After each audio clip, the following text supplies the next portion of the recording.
غزہ میں حماس اور اسرائیل میں جنگ بندی پر اتفاق ہو گیا۔ قطری وزیراعظم شیخ محمد بن عبد الرحمن الثانی کا اعلان، کہا غزہ پر جنگ بندی پر عمل درآمد کا آغاز اتوار 19 جنوری سے ہوگا۔ قطر، مصر اور امریکہ کی ثالثی میں جنگ بندی معاہدے پر اتفاق کیا گیا۔ اسرائیلی وزیر خارجہ نے بتایا نتنیاہو حکومت سیکیورٹی کابینہ میں جمعرات کو جنگ بندی معاہدے پر ووٹنگ کرے گی۔ معاہدے کے پہلے مرحلے میں اسرائیلی فوج غزہ میں 700 میٹر پیچھے ہٹ جائے گی۔ اسرائیل 2000 فلسطینی قیدیوں کو رہا کرے گا۔ معاہدے کے پہلے مرحلے میں حماس 33 اسرائیلی قیدی رہا کرے گا۔ فلسطینی آنسوؤں کے ساتھ جنگ بندی معاہدے کی خبروں کا خیر مقدم کر رہے ہیں۔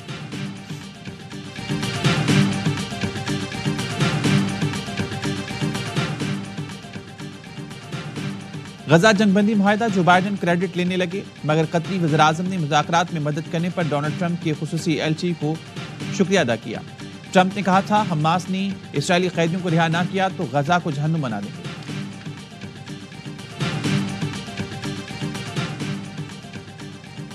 حکومت نے پیٹرولیم مصنوعات کی قیمتوں میں اضافہ کر دیا۔ پیٹرول کی قیمت میں ₹3.47 فی لیٹر کا اضافہ۔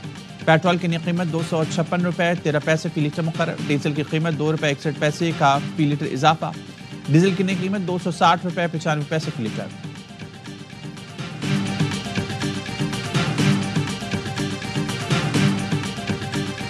مذاکرات انشاءاللہ شروع ہوں گے جب ان کی جو مطالبات کی باضابطہ تحریری فہرست ہے وہ ہمارے سامنے آئے گی، اور اس کے بعد ظاہر ہے کہ بال ہمارے کورٹ میں آ جائے گی اور ہم ان کے مطالبات پہ آپس میں بھی مشورہ کریں گے، اپنی اپنی لیڈرشپ کے پاس بھی جائیں گے۔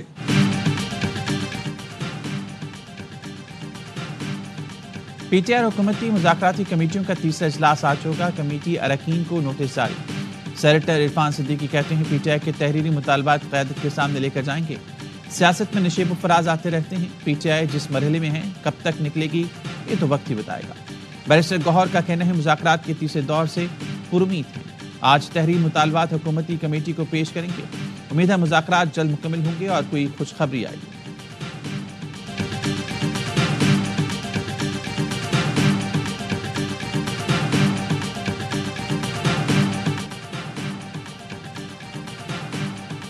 سوال یہ نہیں اسلامی یونیورسٹی کیوں بنائی، سوال یہ ہے کیسے بنائی، جواب دو اور کل ہی گھر چلے جاؤ۔ وزیر اعلیٰ پنجاب مریم نواز کا سیالکوٹ میں تقریب سے خطاب۔ وزیر اعلیٰ نے کہا بند لفافے کی وجہ سے بنی گالہ میں زمین اور ہیرے کی انگوٹھی ملی۔ 190 ملین پاؤنڈ ذاتی پیسہ تھا تو کابینہ سے منظور کیوں کرایا؟ ہمیں چور کہا، الزام لگا، لوٹ گئے، کھا گئے، ثبوت ایک نہیں دیا۔ ہم نے تو سب جواب دیے لیکن اپنی باری آئے تو چھپ گئے۔ جلاؤ گھراؤ وہ کرتا ہے جس کی کارکردگی زیرو ہے۔ حکومت بانیوں کو عدالتوں کے ذریعے اندر رکھنا چاہتی ہے۔ کابینہ نے جرم کیا تو سارے کابینہ پر مقدمہ چلائیں۔ P T I senator Ali Zafar کا سینٹ میں اظہار خیال، کہا حکومت نے توشیخانہ کیس کو اوپن اینڈ شٹ کیس کہا تھا، عدالت نے کیس شٹ کر کے کہا یہ تو جرم ہی نہیں بنتا۔ 190 ملین پاؤنڈ کیس میں این آر او نہیں انصاف لے کر رہیں گے، مذاکرات سے اس کا کوئی تعلق نہیں ہے۔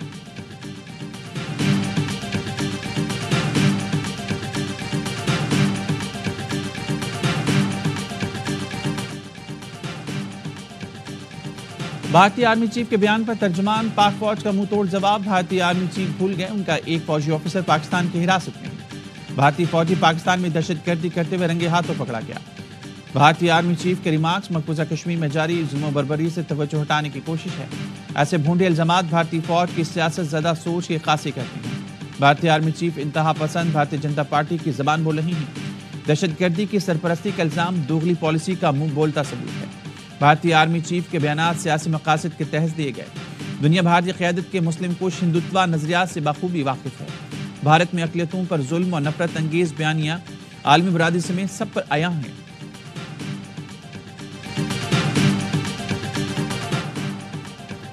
توشیخانہ کیس 2 میں بانی پی ٹی آئی اور بشرا بی بی کی بریت کی درخواست کی سماعت آج ہوگی۔ اسلام آباد ہائی کورٹ کے جسٹس میاں گل حسن اورنگزیب سماعت کریں گے۔ 9 مئی کو نون لیگ کے دفتر جلانے کے کیس میں 31 ملزمان پر فرد جرم عائد۔ ڈاکٹر یاسمین راشد، عمر سرفراز چیمہ، اعجاز چودھری، میاں محمود رشید، سنم جاوید اور دیگر شامل۔ ملزمان کا صحت جرم سے انکار۔ انسداد دہشت گردی کی عدالت نے گواہان کو شہادت قلم بند کرانے کے لیے 22 جنوری کو طلب کر لیا۔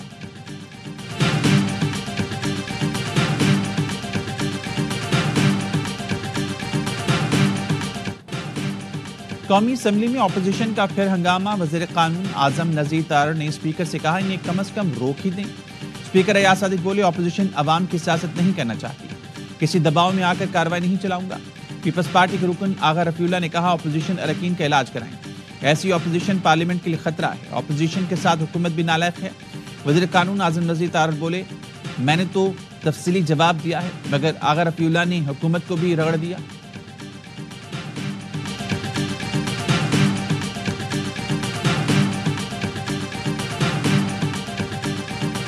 آج ان تینوں ستونوں کے درمیان اس بات پر مکمل ہم آہنگی ہے کہ پاکستان کے معاشی مستقبل کے لیے پاکستان میں کسی قسم کی سیاسی بے یقینی یا سیاسی عدم استحکام ایک زہر قاتل ہوگا.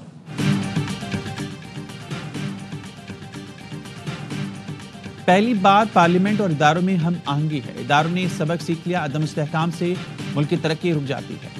وفاقی وزیر احسن اقبال کا کہنا ہے امریکہ سے رہائی کے لیے دباؤ آتا ہے تو کیا بانی پی ٹی آئی کہیں گے امریکی غلامی نامنظور. دبئی کی جانب سے ورک ویزا پر پابندی کی وجہ سے ایک سیاسی جماعت ہے جو ریاست کے خلاف کام کرے گی. خواہش ہے کہ معاملات ہمیشہ مذاکرات کے ذریعے سے حل ہوتے رہیں. یہ تو ابھی معلوم نہیں ہے کہ وہ مانگ کیا رہے ہیں, مجھے ابھی تک اس کا علم نہیں ہے کہ وہ کیا مطالبات رکھتے ہیں. سیاستدانوں کو جیل میں نہیں ہونا چاہیے. اگر ماضی میں نواز شریف صاحب کے ساتھ, زرداری صاحب کے ساتھ یا میاں صاحب کی بیٹی کے ساتھ ہوتا رہا تو ہم اس کے بھی خلاف تھے.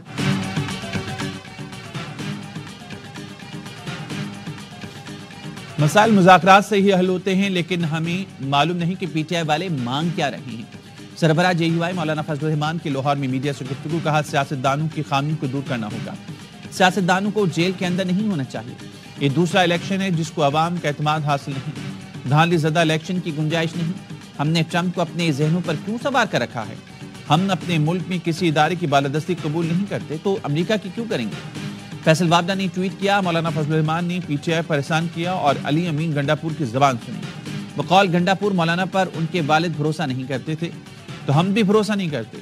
مولانا صاحب سے کہا تھا یہ احسان فراموش ہیں, آپ پی ٹی آئی کے ہاتھوں دوسری بار ڈسے گئے ہیں, امید ہے تیسری بار نہیں ڈسے جائیں گے.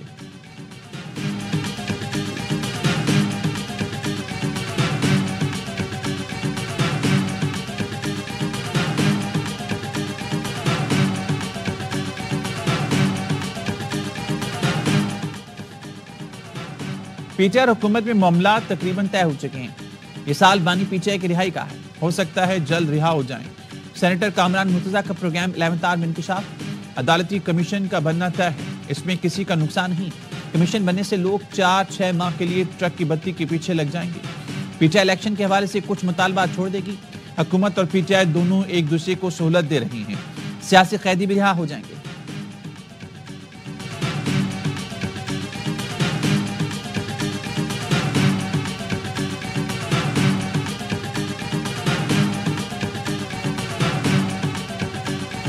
ہائی پاورڈ میٹنگ ہوئی تھی, اس میں بیرسٹر گوہر بھی تھے نا؟ بیرسٹر گوہر تو میرے خیال میں اس میں موجود نہیں تھے. میری معلومات میں تو ایسی کوئی میٹنگ نہیں ہے. اور مجھے خود پتہ نہیں چلا کہ کیوں اس کو چھپایا جا رہا ہے. جھوٹ بول رہے ہیں. میں نے اپنے گاؤں کی اور بنیر کے آپریشن کے قصے بھی سنائے ہیں اور بڑے اچھے بچے بن کے بیٹھے. بیرسٹر گوہر پشاور میں آرمی چیف سے ملاقات کے دوران موجود تھے. اس دوران وہ بہت اچھے بچے بن کر بیٹھے ہوئے تھے. ایم ایل ولی خان کا دعویٰ, پروگرام خبر میں اے این پی سربراہ ایم ایل ولی خان اور مشیر اطلاعات کے پی بیرسٹر سیف میں نوک جھونک. بیرسٹر سیف نے کہا آرمی چیف کی پشاور ملاقات میں بیرسٹر گوہر خان موجود نہیں تھے. ایم ایل ولی خان بولے بیرسٹر سیف اتنے اہم عہدے پر بیٹھ کر غلط بیانی کیوں کر رہے ہیں؟ میں نے ملاقات کے وقفے میں بیرسٹر گوہر کو اپنے گاؤں کے قصے بھی سنائے. آرمی چیف سے ملاقات میں علی امین گنڈاپور ناراض ہو کر کچھ دیر کے لیے اٹھ کر باہر چلے گئے, لیکن پھر واپس آ گئے تھے.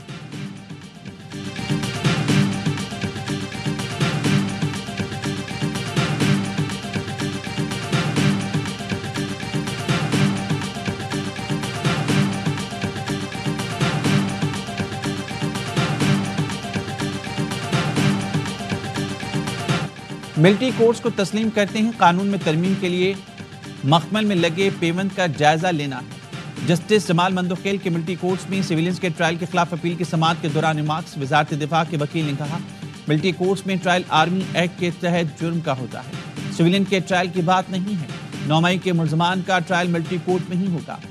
دہشت گرد گروہ یا مذہب کے نام پر دہشت گردی کا مقدمہ ملٹری کورٹ میں چلے گا۔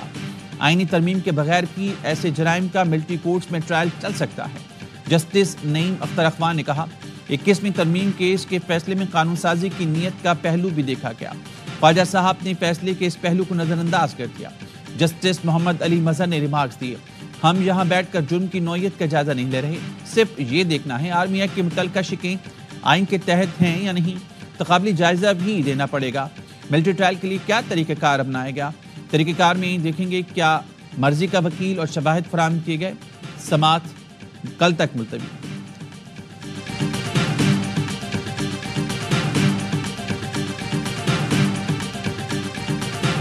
پورم میں مزید 4 بنکر مسمار کر دیے گئے۔ فریقین کے تحفظات دور کرنے کے بعد زیارت بنکر اور مسجد مورچہ بھی مسمار کرنے کا کام جاری۔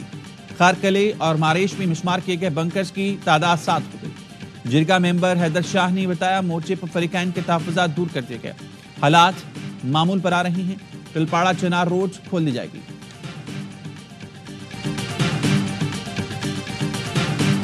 جو ہیں ان اسٹیشنز کے اندر جو بجلی کی ان کو ڈراسٹکلی کم کیا ہے، 70 روپے سے انہوں نے 40 روپے، ایک بہت ایک میجر آئی تھنک ریڈکشن ہے۔ سرمایہ کار جو ہیں، انویسٹر جو ہیں، ان کو بہت حوصلہ ملے گا۔ حکومت نے الیکٹرک گاڑیوں کے چارجنگ اسٹیشنز کے لیے بجلی سستی کر دی۔ چارجنگ اسٹیشنز کا ٹیرف 71 روپے 10 پیسے سے کم کر کے 39 روپے 70 پیسے کرنے کا اعلان۔ وزیراعظم نے چارجنگ اسٹیشنز کے ٹیرف میں کمی کو خوشائند قرار دے دیا، کہا الیکٹرک وہیکل کے لیے بجلی کی قیمت میں کمی سے سرمایہ کاروں کی حوصلہ افزائی ہوگی۔ وزیر توانائی اویس لغاری کہتے ہیں چارجنگ اسٹیشن لگانے کی اجازت 15 دن میں ملے گی۔ چارجنگ اسٹیشن گلی محلے میں بھی لگا سکتے ہیں، 18 سے 20 لاکھ تک میں کاروبار ہو سکے گا۔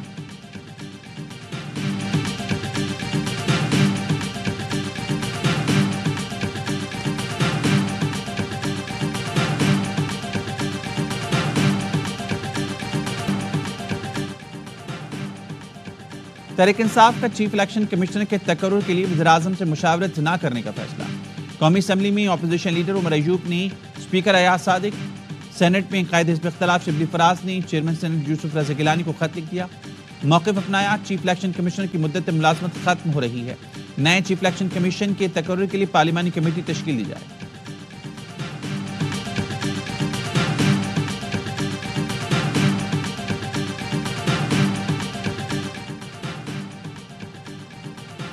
وفاقی حکومت سندھ کے منظور شدہ منصوبوں کے لیے فنڈز کی مکمل اور بروقت فراہمی یقینی بنائے گی۔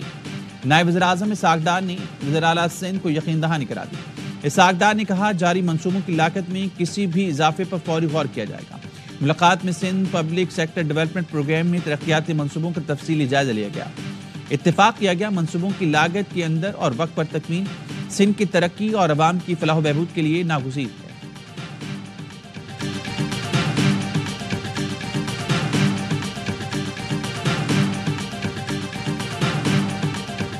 وزیر اعلیٰ پنجاب مریم نواز اور صدر متحدہ عرب امارات کے خلاف سوشل میڈیا مہم کی تحقیقات۔ F I A cyber crime نے مقدمے میں شہباز گل اور عمران ریاض کو بھی نامزد کر دیا۔ لاہور، مظفر گڑھ اور فیصل آباد سے 3 ملزمان گرفتار کر لیے گئے۔ سیکیورٹی فورسز کا شمالی وزیرستان کے علاقے سپنوام میں انٹیلیجنس بیس آپریشن، 4 خوارج ہلاک، ہتھیار، گولیاں اور دھماکہ خیز مواد برآمد۔ آئی ایس پی آر کے مطابق ہلاک خوارج سیکیورٹی فورسز اور شہریوں کے قتل میں ملوث تھے۔ صدر آصف علی زرداری اور وزیر اعظم کا 4 خوارج کو جہنم واصل کرنے پر سیکیورٹی فورسز کو خراج تحسین، کہا قوم دہشت گردی کے خلاف متحد ہے۔ سیکیورٹی فورسز انسانیت کے دشمنوں کے مذموم عزائم اسی طرح خاک میں ملاتے رہیں گے۔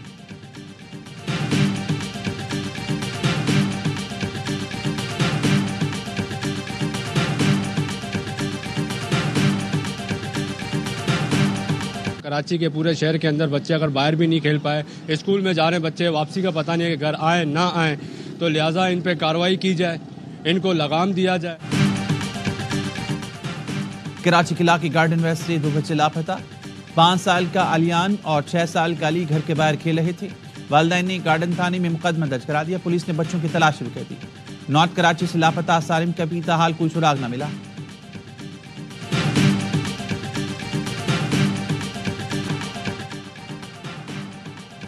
امریکی شہر لاس اینجلس میں لگی آگ بجھائی نہ جا سکی۔ تیز ہواؤں کے باعث بھڑکتے شعلوں نے مزید علاقوں کو لپیٹ میں لے لیا۔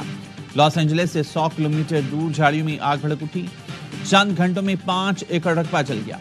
اب تک 25 افراد کی ہلاکت رپورٹ، سینکڑوں زخمی، 23 افراد لاپتہ ہیں۔ مزید 90,000 سے زائد افراد کو انخلاء کے احکامات جاری کر دیے گئے۔